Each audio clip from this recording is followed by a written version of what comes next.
จ่ายตัวนี้รุ่นกี่ดิ ใช่ เบิ่งน่ะถือฮู้คนนี้จ่ายตัวมาจะถึงกันถึง ใช้จ่ายถือหูเจ้าใช้เบิ่งโอ้หูแดงเลยบ่เบิ่งบ่มี ได้ลำไส้ดำ อ๋อดีแต่ถือมง ต่อบ่ อ้าวจ่ายหลุด มันเฮาเรายังหักเลย จ่ายตอนแรกๆครับบ่ตอนตอนยกตัวนั้นเนาะมันหลุดแล้วตะปูมันขาดนะพี่น้อยก็เลยหลุดถือหูอันเบามีเพิ่น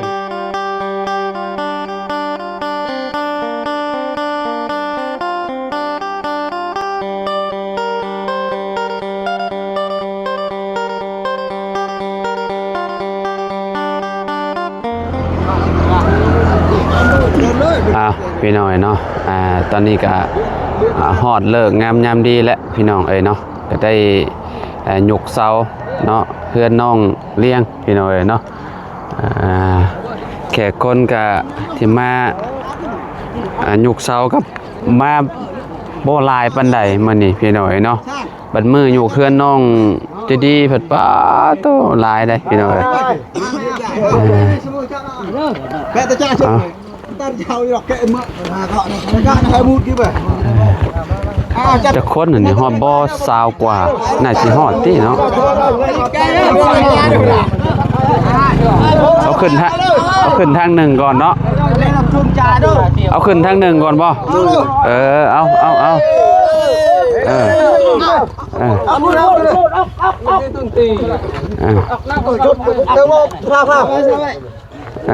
นี่ช่างเพิ่นเหรออย่าเลยเจ้าเลยโอเคห้องไว้หันแล้วเรียบร้อยยิงกระจายกระจายเนาะเชื่อจอนเลยคือเอาจอนเลยคือใครนี่ขึ้นมาเอาเด้อขึ้นมาจ่ายเด้อจ่ายแต่เจอยก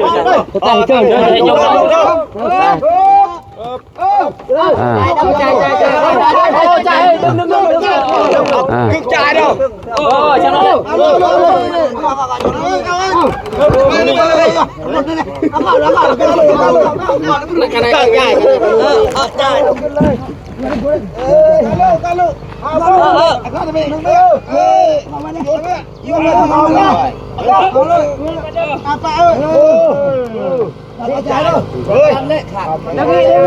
บอ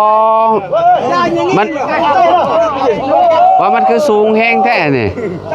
เนาะบอสร้างแร่สร้างเงยไรว่ามันคือสูงพิลึกแท้ว่ะสร้างมันคือสูงพิลึกแท้ว่ะโอ้มันสูงพิลึกแท้ว่ะสูงไม่ต้องดินมันต่ำบ่บึงนั่นก็สูงบ่มัน3 เมตรโอ้นี่แต่มัน2 เมตรเด้2 เมตร 10เด้ตอนนี้มันก็ดินมันต่ำเลยตัวมันสูงเลยปอถือไปนี่แหละกันจะได้ต่ำตรงนี้ทั้งนั้นให้เข้าได้รถขุดลงเข้าไปเลยเข้าไปเลยได้ช่อง3 มือชื่อสูงแห้งนี่ได้พี่น้อยสูงเอาเข้ามาเลยครับเราครับอยู่เลยไปรุ่น2 เมตรเด้จะว่าไปรุ่น2 เมตรทั้งนั้นก็ตรงนี้บ่ว้าวนะตรงนี้ดินมันคอยเอาโย70ก็ได้ได้ใส่กระเป๋าเลยสูงแห้งนี่ได้นี่ใส่มาใช่บ่ให้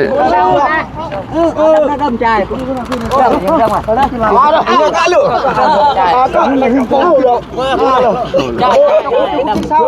chàiแต่ทีลึกตะลึกเลยเอาเลยตีอยู่เลยยิ้วอ่ะ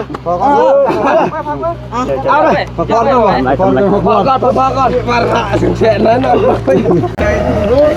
ะมาบ้านนี้เนาะโอ้ยสร้างเพราะว่าบ่เห็นว่าตุกแม่นเราบ่เข้าใจเฮาเว้านะมื้อนั้นมื้อเว้ากันสร้างแลก็ได้บ่อยู่ได้ฟังชาม14แม่นเฮาก็เว้าซ้ำบ่ได้ฟังเลยบ่ได้ฟังเลยมันได้สูงเพราะว่าตัวนี้ก็เม็ดนึงเนี่ยยอดแปะเนี่ยนะวันนี้ตัดเสาลงพี่ดาวงกับวัดจากหน้าดินแหละเบิ่งว่ามันสิอันต้องได้เอาอันนั้นเท่าใดไว้ก็เจ้าให้ใส่อันนี้ก่อน มันกัดดีเลยเหรอ เอาขึ้นให้มันเบิดก่อนพวกใส่พวกหยังให้มันแล้วเรียบร้อยก่อนพวกข้อซอให้มันแล้วแล้วก็อันนี้ปรับเอาบัดนี้ เป็นงานเก้ชาเนี่ยบ่า ช้ามันก็จำเป็นแล้วเพราะว่าถ้าเฮ็ดแบบนี้มันบ่ได้เฮาบ่เอาแบบนี้น่ะ ถูกก็ ชูงโพดเด้จากที่ว่าอยากได้อันให้ คือความหมายเนี่ยไม่ฝังเลย นึง ใช่ เบิร์นเบิร์นเรียบร้อยใช่มีอัน เพราะว่า อันนี้คือปั๊บไม่ได้ไอ้เบิร์นครับประกาศเมื่อมันจบซองเรียบร้อยปั๊บเลยแหละอีกกิ๊บไม่ได้ไอ้เบิร์นกิ๊บ โบทางมาจับระดับ2 เมตร2 เมตร แม่น ตัวนี้ บัดนี้บทจับน้ำระดับแหนะมันประมาณนี้แบบว่าขุดแล้วก็แบบอันนั้นเลยอยู่ไสก็ได้คะแนนจับระดับน้ำน่ะ2 เมตรน่ะ ได้เบิด บ่ว่าสิดินต่ำดินสูงก็ปรับได้เบิดแต่ว่าสร้างบ่จับระดับน้ำเด้ เจ้าตีเนี่ย มาพี่น้องเอ้ยเนาะอ่า ไปข้างในเลยเหรอกูไปอย่างจอยอยเอาได้ได้ เรียบไปเนาะ เมื่อว่าวซ้ำเฮือด2ชั้นเออ มันบิดช่วงเลยแล้ว แม่นสบายดีเด้อพี่น้องมาสุขูสู่คนเนาะ เรียกทำเลยนะเรียกอันนั้นเจ๊เลยมุดเลยอ่ะบ้านมันอ่ะมุดเลยนี่ล่ะจิตเป็นโลกใจมันจิตแต่มุดไม่เจอเลยใส่เลยนี่กูใส่มา นี่สำคัญกับเรา ซ้ำกันกับรถไฟฟ้า เป็นตู้ว่าซ้ำกันลักกับลักไฟฟ้า ในปูราคาเยอะมันอะไร เป็นสำคัญได้แค่ เต็มช่องชัดก็ ยาบุญเรา ชูยังมีชูกว่าสมุนก็จะได้เม็ดป้ายให้เขาชานตัดชั้นนี้มันลงให้ก็ตัดมือเลยค้าง ยากบ่บัด จิแก้แบบใดอัน โอ้ไม่ได้หรอกเอาซองขึ้นก่อนเรียบร้อยเอาซองเรียบร้อยเลย ถ้าว่าเฮ็ดต้นนี้ดีกว่าเหรอวะ ก็ผมจำเป็นตัวนี้ เจาะตรงนี้เนาะ เจาะตัวนี้ลงดีกว่า ตัดเสามัน ตัดเสานี่ยากเรื่องนะ มัน เพราะว่าตัดเสาผ่านมันแบบบ่แข็ง อืม เพราะว่าเฮาตัวนี้เฮาอาศัยตัวนี้ผ่านยึด อาศัยลึกตัวนี้มัน ตัดเสาอันใดถ้าตัดเสาตัวนี้น่ะมันมีค่าเท่าเดิมมันบ่แข็งแฮง อืม เพราะว่าตัวนี้มันตั้งสูง ซอง เด้ จับเรียบร้อยมันแก้ไขได้ แก้ไขได้แม่นบ่แก้ไขเอาหั่นแหละ ตัด นี่พี่มองก็ ตัวนี้มัน พี่บ้านอยู่ร้านนี่คุณภาพผ่านทางนี้ร้านนี่มันเก็บมาอยู่ร้านในฟาร์ม แม่นนี่เฮา บ่ฟางประมาณยังเอาประมาณเรือ50นะประมาณเรือ50เซนจากอันนี่ขึ้นมานี่นะ ให้ฟังพี่เลยได้ ประมาณ50 ฟังพี่เลยก็ยังหลายอยู่นี่บ่ทั่วหมู่นะ ยังหลายอยู่ยังได้อยู่ ตัดเนี่ยใช่ แต่ตัดต้นเสามันเนาะมันบ่งามหั่นน่ะ ถ้าต้นเสามันกับตัวนี้มันยืนอยู่ มันยืนกงย่งมันบ่คักเนาะแบบต้องฟังอ่ะนะ เอาว่าบอลขึ้นดีกว่าเชื่อเฮานี่แก้ตัวนี้ แม่นเอาบ่เพิ่มเอาขึ้นก็ได้นั่นน่ะมีแต่แก้ตัวนี้ก่อน แก้หมดเลย เนาะ แกแล้วก็ตัวมึงก่อน แล้วเรา ใจเหมือนสมัง แล้วว่า พี่ จะ ไปเลย ได้คอยจองสิแก้มันหนังบ่ ว่าสิแกนะใส่เรียบร้อยก็จะ ได้แม่นบ่ มาใส่ข้อ2ข้อ2หมดเรียบร้อยแล้ว เก๊ก มีแต่ใส่กิ๊กขึ้นเนาะ แล้วกิ๊กขึ้น กิ๊กขึ้นเลยมา มีกิ๊กบ่ โอเคใช่มีแต่ยกขึ้นรถให้เราแก้อยู่พื้นให้ กิ๊กขึ้นมันให้ยันมันล่มคนมาอยู่ แม่น เอาคนนี้มัน บ่ ได้มันนี่ก็บ่ บ่ ทันใจเบิ่ง บ่ว่าใส่ประกอบให้มันแล้วเบิดก่อนบัดนี้เฮาจังมาแก้อันพื้นฐานมันพี่อยู่ลุ่มพี่ ก็ซองแล้ว ใช่ข้อสองอ้อมเบัดเลยที่ว่าเขาจะตัวแก้นี่เขาว่าเขาจะแก้น่ะเขาจะใส่จังไดได้ก็ได้แก้ดังกันง่ายอยู่เด้อ แม่นลงเพราะว่า เอาไม้คำตัวนี้บอกคำนั่นแล้วก็เอาลงตัวนี้แล้วเขาขุดได้ อย่าลงทีละครั้ง มาเอามื้อนี้แก้บนมื้อแล้วมื้อนี้น่ะ สิบ่ได้ยก แม่น่ะบ่ได้ยก มันบ่ยกแท้หมูขาแท้ เพราะว่าหาคนมาเลยเด้เนาะมันฮอดมื้อมันแหละ แต่ว่าคือจะกิ๊กเอาข้ามเอาแต่ว่าตัวนี้ต้องพุดออกเป็นเวิ้งเลยแม่นคุณออกเป็นเวิ้งแล้วบ่ยากดอกบัดเลยก็เจ้ากิ๊กขึ้นเองดอกเอาอันนั้นขอแต่ว่าให้ยกขึ้นได้เบิดแล้วประกอบเข้า ทางลงที่รถ ตัวนี้เชื่อนี่ เมื่อวานไม่สูงลาย ให้ ทางคนพี่ ว่าให้บ่ให้มันได้2เมตรนะก็จากนี่จากดินนี่จากหน้าตัวนี้ให้มันได้2เมตร ยังจะเช่าเส้นอยู่2เมตรยังจะเช่า โอเคมีแต่ฟังให้หั่นแหละฟังตัวลุ่มหั่นแหละ นี่มันอยู่จุดนี้แล้ว ฟัง 2เมตร18 ฟังลงไป 2เมตร18โอเคเข้าใจแล้ว ยัง18เส้นนี่นะแม่นมีแต่ฟังลงไปอ่ะ ทางไหนว่ามันอันตีนจากคือมันเท่าไหร่จะว่า2เมตร 2เมตร 30 2เมตร10 ใช่บ่อันจางนี่ว่านี่ 2เมตร30 จังหวัดเมตร10แล้ว2เมตร2เมตร30เป็นบ่ เมตร30ตัวนี้ ได้มาที่นี่จังหวัดเมตร1ประมาณเมตรเดียว เมตรนึงแล้วลงเลยเช่าเส้นเลย เงิน2 มันต้องมันต้อง30ซะฟังอยู่ลุ่มนะ30หรือว่า40พอดีนะระยะอะไรแก้ไขให้เนาะ ทั่วไปนี่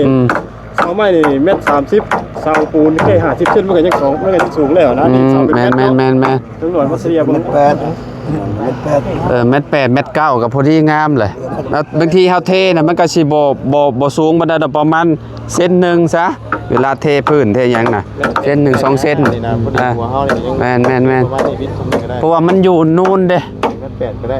เอามาตรฐานไปเอา2เมตรนั่นแหละแต่ว่านี่มัน ยัง18เซนคือนี่2เมตร18 นะมีแต่ให้มันได้2เมตร ให้มันได้2เม็ดนั่นแหละ เจ้าจะเฮ็ดได้ก็ได้ เจ้าจะเห็นได้ก็ได้เฮาอยากได้2เม็ดนี่เอาลงไม้ให้เฮานี่ ทางนั้นบ่คิดนะทางนั้นตามนี้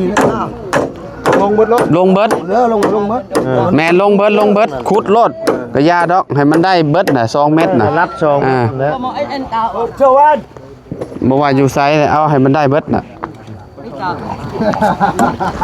มื้อนี้แก้เต็มที่เลยซะ ได้เบิดมันลงอยู่ที่ สายยาเราสั่งเก็บต้นลบ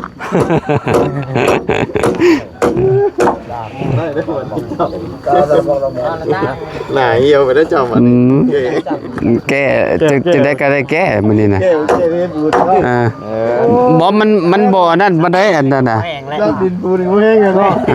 ซับ คือจุดประสงค์ของทั้งด่านลาวเพิ่นสั่งตีนเสาไว้ก็เพื่อว่า แม่นคอยอยากฟังคอยอยากฟังดิน เส้น30เซนให้มัน บัดมาแล้วอันว่าสร้างว่าว่าอยาก เอาขึ้นมาวัน มันได้2เม็ดว่าซั่น สาวเว็บจะดีกัน โอ้เฮารถ สั่นแม่นบ่ล่ะแต่ถ้าเปรียบว่าสิเฮ็ดแบบนี้เห็นบ่บ่ได้อันธรรมดา ขอยอยากฟัง FC ก็คอมเมนต์มาอยู่ต้องขอโทษ FC หลายๆพี่น้อยเนาะ FC ก็ว่ามันผิดแล้วว่าซั่นอาจารย์ว่าซั่นเนาะแต่ว่า นี่คือเฮาบ่แม่นสร้างเนาะ แม่นเฮาบ่แม่นสร้างเด้เฮาก็สร้างว่าโอ้มันแบบนี้เฮาก็ว่าตามสร้างกันแหละ งัดนี่ยังนะ หน้าที่เลยล่ะไง ขออภัยลุงเจ้าเป็นสร้างบ่บัดนี้ได้กันอีกเนาะ แม่น ก็คือข่อยคำนวณเมื่อวานข่อยยังว่ามันสิได้ฮอด2เมตร20 30ไปเลยแต่ว่าบ่ฮอด2เมตร10แล้วนะก็ยังเถียงข่อยอยู่เพิ่นทายว่าเป๊ะเนาะ แม่นลุงแม่นมันโอ้จากเสาที่เฮาซื้อมานี่มันก็อันนั้นแล้วเม็ดหนึงแล้ว แม่น บัดนี้มาบวกใส่กับบัดนี้มันก็2เม็ดปลายบ่ได้เนาะ เอาข่อยว่า ทางนี้เฮงสิ3เม็ดพุ่นว่าเนาะลุง 2เมตร50เด้อ เวลายกขึ้นน่ะเนาะ ทางคุณ2เมตร50 โอ้ ก็เสียเรา แล้วเฮาสิให้จังได๋ก็มันยกขึ้นมันก็บ่งามแล้วครับแก้เอาละงานแก้แล้วมื้อนี้น่ะสร้าง เฮาบอกว่าเฮ็ดงานมื้อนี้ก็เฮาก็บอกมีพี่น้องเห็นเขาก็ แม่นเฮาก็เอาขึ้นนี่แหละขึ้นแล้วก็ให้กับเจ้ากิ๊กเอาแหละมัน สิ เจ้า นี่เขาก็ยังเขาเขา บ่ได้แล้วมันก็เสียเวลากับเจ้าเสียเวลาเฮาพร้อม มันสิบ่ได้ เฮ็ดได้มื้อนี้นะเขาเป่า แม่น่ะก็ยกขึ้นเบิดนี่แหละยกให้เพิ่นประกอบมันนี่แล้วเรียบร้อยแล้วเพิ่นแก้แนวใดก็ได้นะอันนี้ ได้ระดับ แม่นให้มันได้ระดับที่เฮาต้องการทางนั้นก็ขุดทางนี้ก็ขุดก็แล้วแต่พี่น้องเอ้ยเนาะของเราเฮ็ดผิดพลาดเด้ก็ต้องแก้ หมายว่าปกติน่ะตัวนี้อันเม็ด เม็ดทิปก็ได้เนาะ แม่น เสียวปานนี่มันสิพอดีเนาะนี่2เม็ด30อันนี้เม็ด30เป็นบ่ อ๋อเข้ามาเรื่องสูงอ่ะอัน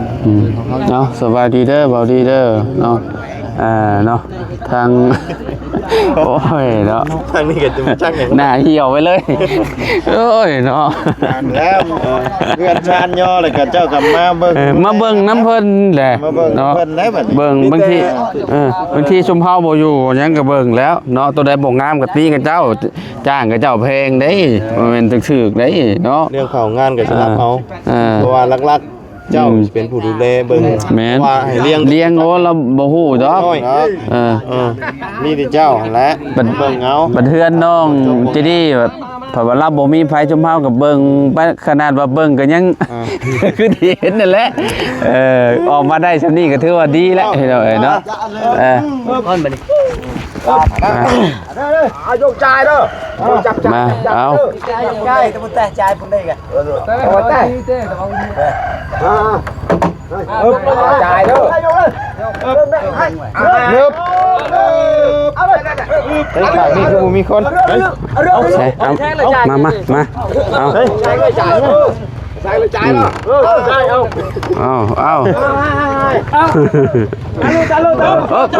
อาใจรุดอย่าเพิ่ม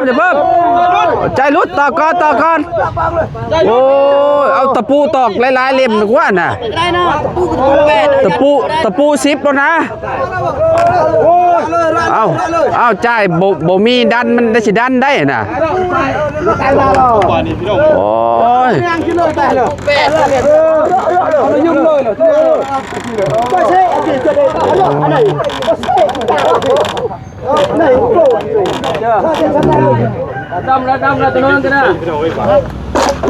ตอกใจใหม่ก่อน อย่าที่ละจ่ายเลย มันนักพุ่นเนาะ เนาะ ชิปเป็นครับ ตะปู10บ่นั่นน่ะโซ โอ้เขาเสาใหญ่แล้วมันนัก แม่นมันนักโย่ขึ้นมันขาดไปเลยแม่นบ่อ๋อตะปูขาดบ่น่ะ คือเทิงใต้เฮาทุกหู แม่น ทุกหูเลยครับ โอ้ยเนาะ ยิงมันไหมยิงมันไหม นี่ยกขึ้นประมาณ60พอดี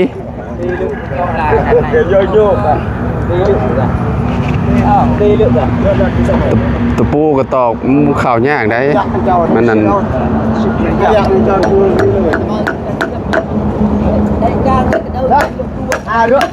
โคตรทิ้งแล้วตอนนี้ โคตรคือเก่ามันไม่แก่นต้องมีอันสว่านเจาะจังเล็กจังหน่อยพอดี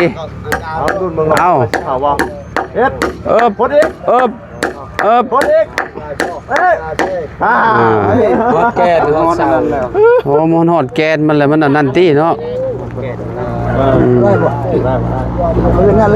ไปเลยตามเลย ได้บ้านน้ำกันบ่ได้บ่เอาที่น้องเอ้ยก็คือพี่เชิงอยู่หรอกเนาะ แมน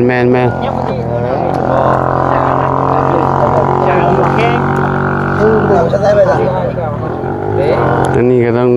ขุดเจาะลงฐานมัน โอ้ลุยบ่ ที่น่าได้เติบจริงๆ นาเติบไปเลย แยกออกมันใส่แยกแล้ว แมนก็ปึ๊บโอ้ทั้งนี้น่ะบ่น้ำมาได้แถวนี้นะแก้แต่ตัวนั้นน่ะนาเติบไปหรอกเจ้า บ่ได้ บ่ได้เต่าอุ้ยบ้าน อ๋อ รู้เบาแม่เบิกบางเลยอย่างง่ายปกติบ่ได้คือยิงเลย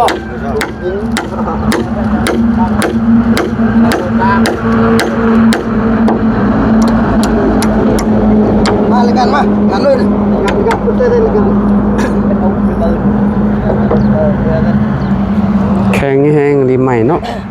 ไม่อัน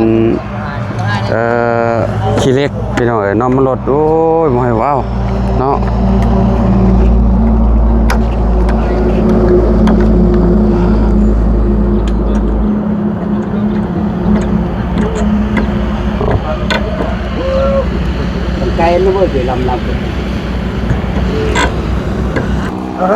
เนาะ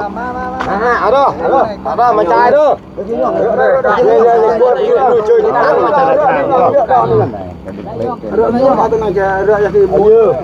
เป๊ะบ่ดอง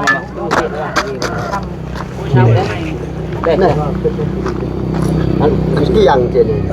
กี่อย่าง แล้วยกขึ้นเสาแม่นก่อน เยอะเรื่องอย่างต่อเกี่ยวเดี๋ยวทำลงมั่งเพียเยอะโอ้เลยในโอ้ยจบแต่ฮ่องกงไอ้ยี่เจ้าคือดาวก็ว่าไปหลังตอนเลยโอ้ยไม่ได้เลยนอกรับเราจะโดนมันเอาได้แทงอ่ะเราจะโดนดับเมื่อกี้เลยเนี่ยคืออะไรสัญญาเอาปลักไงเอาเอาเมื่อกี้ปลักแน่มันเห็ดแบบนี้ให้เอาเลยบ่ให้ก็เอาเรื่องตายเลยจะดำเด้อเอาขึ้นเลยเอาต้นเสาใหญ่หลายก็แบบมันต้องมีรถยกเนาะอะไรเนาะจังเสียนั่น พอชุนหน้าโอ้มันจะชาปกติแล้วมันยืนแปะเชื่ออันนี้จะกินไปดูดีบ้านเลยแกนักตะงี้กินเลยนี่อยากกินอยู่หรออย่างไรมามาเดี๋ยวน่าย้อนนี่นะเขากินซ้อนให้อันนี้ที่ไหนอันนี้แต่ไปแล้วชอบได้บ้างแต่บอกพ่อโตเลยพ่อยังไงจะพลางคิดไรดมเจ้าจะเอาแล้วกันนะ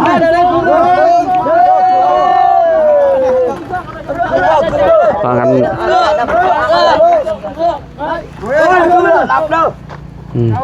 เอาน้ำใส่โยเป็นลูกโยมาตายแล้วถือแล้วมันมาอยู่โยมา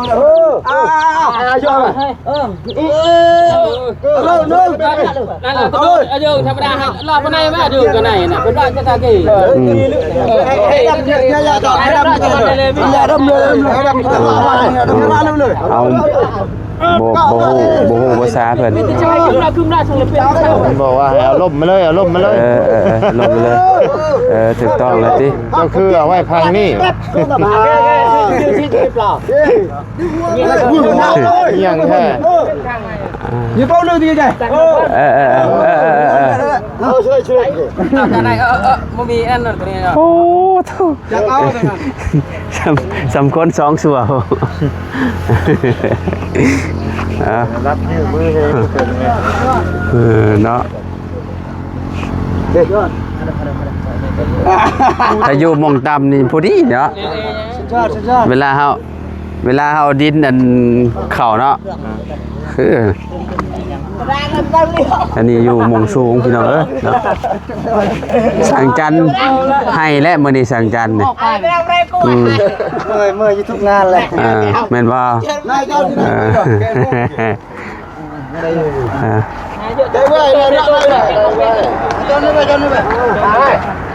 ก็คือเพิ่นบ่ได้จับระดับน้ำเลยพี่น้องเนาะความหมายนี่คือแบบว่าเอาตัวนี้เป็นฐานนี่นะมันลด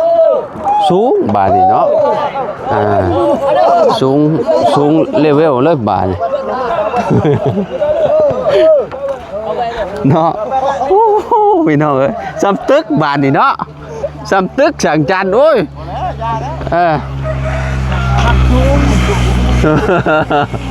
ข่อยเว้าให้ฟังว่าอยู่บ่แม่นว่าสิเอาตั้งไว้สุดท้ายโอ้บังแน่เอาตูนเป็นไรอาจารย์โอ้จังมุมนี่แฮงสูงกว่าตัวนั้นบาดนี่บ่จับระดับน้ำเด้แบบว่าคาดเอาเองเด้คาดแม่นคาดเอาอยู่ฝั่งนั้นว่าให้ได้2เมตรเด้บัดนี้โอ้บัดนี้ฮู้ไอ้เจ้าเอ้ย3เมตรอยู่มุมนี้คิดว่าแม่น3เมตรมุมนี้น่ะ3เมตรนี่จังเลยเอ้ยเราเฮ็ดได้เจอคือนั่นเด้ออาจารย์ฮะเราเฮ็ดได้คือว่าสบายดีฮะสบายดีฮะสบายดีเนาะ มันก็เมื่อยแล้วนี่ เมื่อยเราเองค่ะแหละ อืม อย่างเงี้ยข่อยบ่ได้ขึ้นมาบนมื้อวาน อืม มอดไปนั่นแต่ต้มไก่ มาเบิ่งอยู่ก็ยังว่า แรงรถ เราว่าอันฝั่งนั่นน่ะ2เมตรเราอ่ะ2เมตรแบบฝั่งนี้น่ะเท่าใดก็ยาแล้วเราเอ้าก็เลยว่าเอ้ามันคือ ตั้งมันเพิ่นอยู่ ตั้งคักปัญญา มักจำได้ความสูง มักแบบไรน้องเลี้ยงมักจำนี่บ่ มักจำนี่บ่นั่ง สวัสดีเอาอย่าดอกงานแก้เพิ่นบาทนี่เนาะเฮ็ดจังได๋ ต้องไปฟังบ่ทุกต้น แม่นฟังเบิดอยู่แล้ว นี่ทางนี้สิฟังรถจังไดก็ฟัง แม่น นั่นสิรถจังไดก็เลิก แม่น มันน่ะบ่เกี่ยว ต้องฟังอยู่แล้วขอให้มันจะอยู่ระดับ2เมตรเบิดเลย ตัวใดอยากขุดเลิกก็ขุดเลยมันบ่ได้เด้ มันบ่เกี่ยวกันเด้บ่เกี่ยวกับตีนเด้อ่า เพราะว่าเสาสั่งมาเพื่อฟังเด้อติ แม่นสั่งมาเพื่อฟังโดยเฉพาะอยู่แล้ว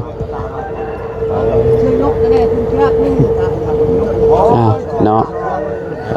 จากพันท้ายสบายดีและสวัสดี มุมนี้แห้งคักบัดนี้มุมสั่งยันนี่แห้งสิขึ้นพู้นละ เจอกันเด้อพี่น้อง สูงเลเวลเลย ยามดีเพื่อนน้องเลี้ยง เสาเอายกขึ้นก็คักเนาะนี่คักปัญญาอืม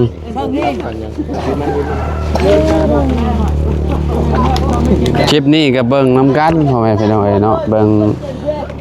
นี่แหละเนาะเด้อไป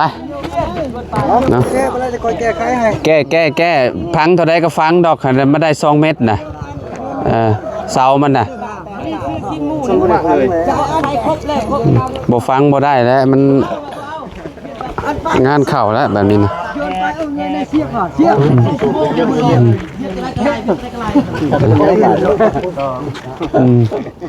ได้สั่งจันจะคอยเห็นผู้ครับ โอ้ยบ่ไหวแล้ว ป้าเช้านะ มันแข็งเลย บ่ได้คิดบ่ซะเราว่าจักวากเอาเราอ่ะ บางบาเสา บางเสาไม้หมดแล้ว บ่เสาไม้บ่คักนะเสาไม้มันบ่คักทุกเจ้า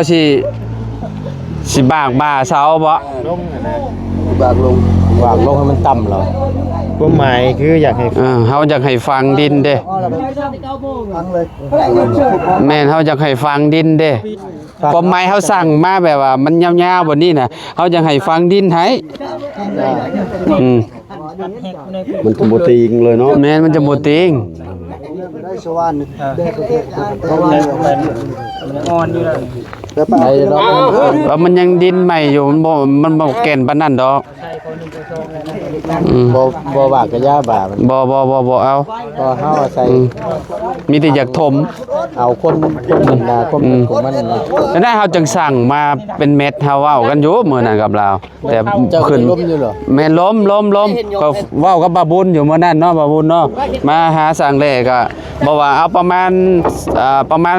30-40 เซนเด้อฝังให้ว่าสร้างแลพะมาแล้วเราก็บ่ได้ฟังเด้ก็เลยว่าเอ้าเราว่าเอาไว้เอาตัวนั้นเป็นเกณฑ์ว่า2เม็ดว่าเอาก็เลยมาเบิ่งเพิ่นว่าตั้งสะเทินอยู่เต็มเลยพี่น้องเอ้ยเนาะก็เลยว่าสร้างก็เฮาก็บ่อยากเว้าหลายเพิ่นฮู้อยู่แล้วหั่นนะแม่นเป็นสร้างน่ะก็ต้องฮู้เฮาเว้าเด้เฮาบอกงานเด้เพราะเว้าหลายเพิ่นยันแบบว่ามันก็คือที่ฮู้แหละพี่น้องเอ้ยเนาะนอนยังเหลืออีกแพงเดียวบาทนี่มาบาทนี่พี่น้องเอ๋ยเนาะสูงประมาณสำนั่นกันนะสิโอเคเนาะอยู่ทางด้านฝั่งนี้พี่น้องแต่ว่าทางนั้นก็ขุดลงให้มันนั่นไปเลยเนาะตีนเสาน่ะเอาลงสำใดก็ได้ขอให้แต่ว่ามันได้ระดับตัวนี้เนาะพี่น้อง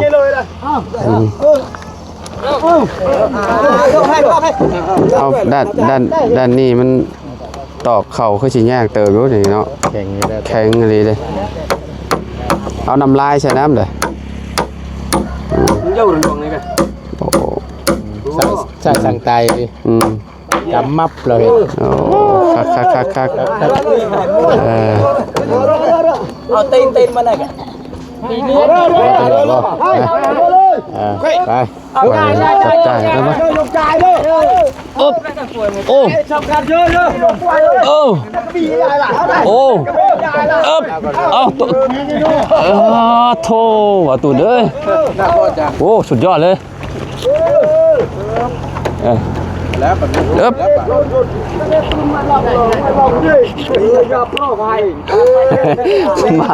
มามี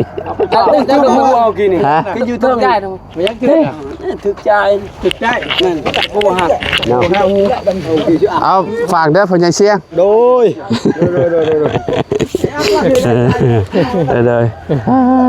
ชื่อราเลย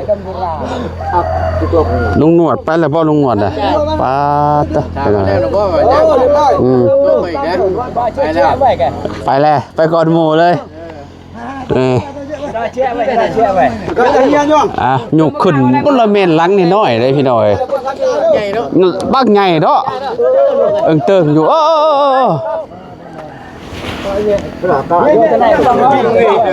อาแกงในๆมื้อเนี่ยเอาแกงหน่อยเฮาเจ้าจะนอนเงะได้เงะอยู่ไหนดมอยู่ให้ดมอยู่ไหนบ่เอา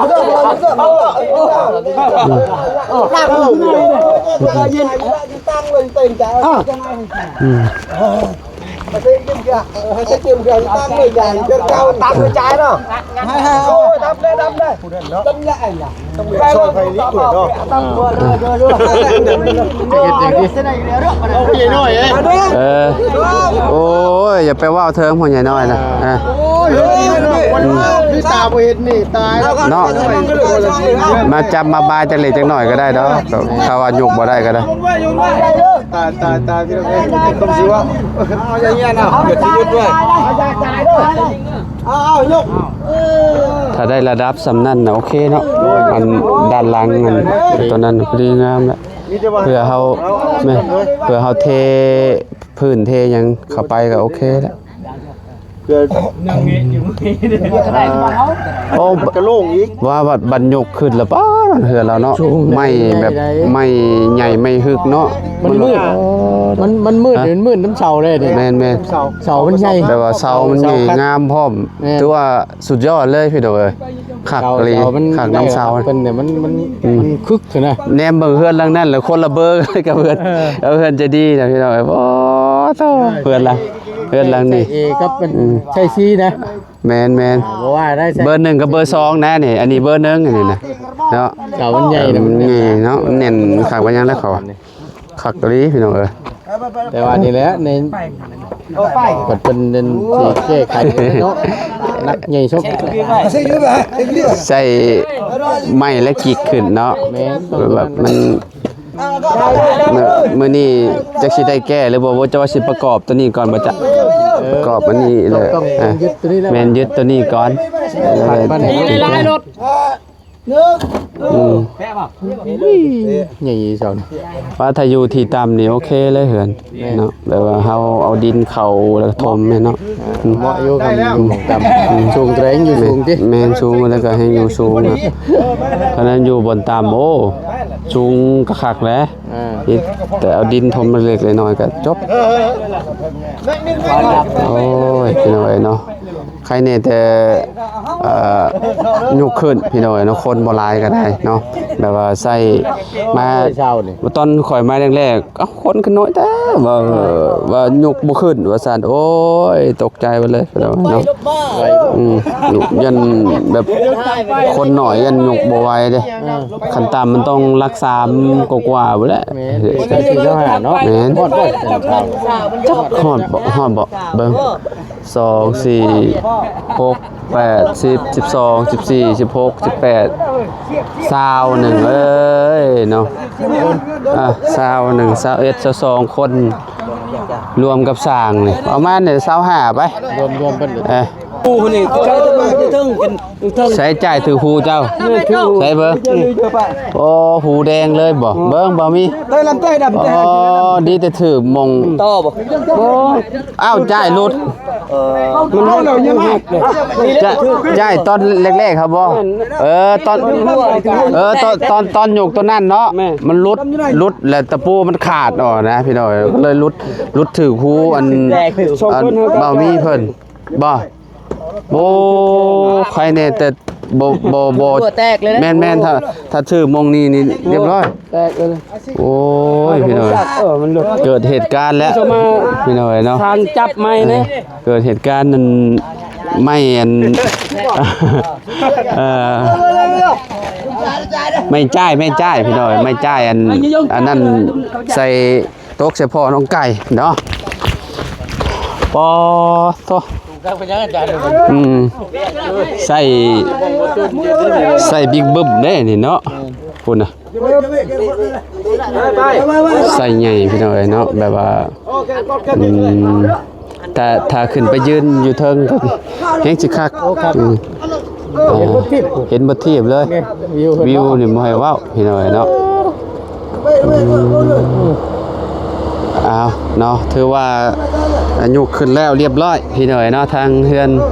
น้องเลี้ยงเพิ่นเนาะเอาจังได๋ก็ขอบคุณพ่อแม่พี่น้อง FC บ่ทุกคนเด้อที่เป็นกำลังใจให้เด้อพี่น้องเด้อเนาะขอบคุณหลายๆเนาะเอาพบกันคลิปหน้าตอนคลิปนี้ไปแล้วพี่น้องสบายดีพบกันใหม่